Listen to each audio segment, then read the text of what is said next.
Hi everyone welcome back. ನೀವು ನೋಡ್ತಿದ್ದಾರೆ intelligent ಗುರು YouTube channel. ಎಲ್ಲರಿಗೂ ಕೂಡ ಇವತ್ತಿನ ಕಾನ್ಸ್ಟೇಬಲ್ ಅಪ್ಡೇಟ್ಗೆ ಸ್ವಾಗತ. 4500 ಕಾನ್ಸ್ಟೇಬಲ್ ಹುದ್ದೆಗಳಿಗೆ ನೇಮಕಾತಿಗೆ ಆರ್ಥಿಕ ಇಲಾಖೆ ಬಂದ್ಬಿಟ್ಟು ಅನುಮೋದನೆ ಕೊಟ್ಟಿದೆ. ಗೃಹ ಸಚಿವ ಡಾಕ್ಟರ್ ಜಿ ಪರಮೇಶ್ವರ್ ಅವರು ಕೂಡ ಮಾಹಿತಿ ಕೊಟ್ಟಿದ್ದಾರೆ.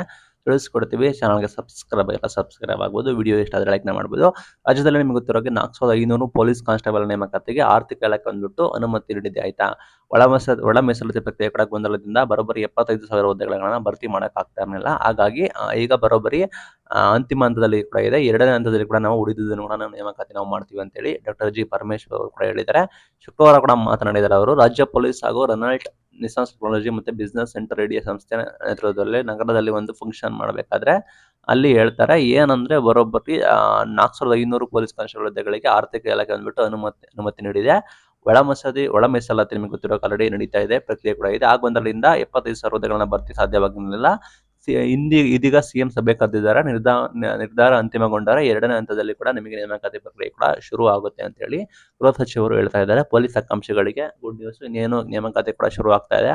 ನಿಮಗೇನಾಗುತ್ತೆ, ನಿಮಗೇನಿಸುತ್ತೆ ನೇಮಕಾತಿ ಪ್ರಕ್ರಿಯೆ ಬೇಕಂತೇಳಿ ಕಮೆಂಟ್ ಮುಖ ತಿಳಿಸಿ. Thank you for watching till end.